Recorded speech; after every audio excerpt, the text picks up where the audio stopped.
highly anticipated 2023 medium-term budget policy statement has been tabled in Parliament.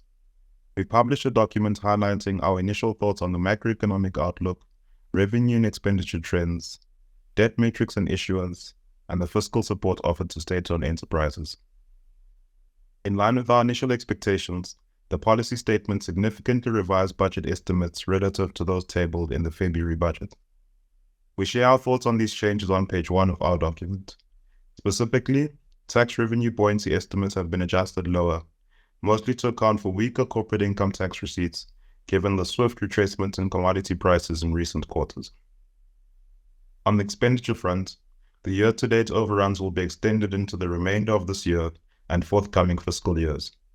This is largely the result of the higher-than-budgeted public sector wage settlement, high debt servicing costs, as well as a further extension of the Social Relief of Distress grant.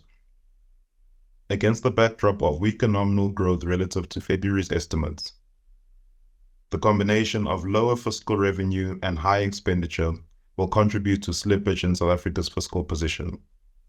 The main budget balance is now expected to close the fiscal year at a deficit of 4.7%, relative to the 3.9% tabled in the February budget.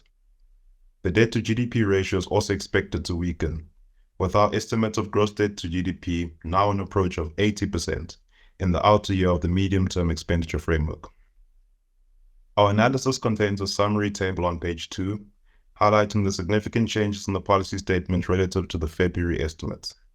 Lastly, to round off our document, we provide a handful of useful and easy-to-read graphs on page 3.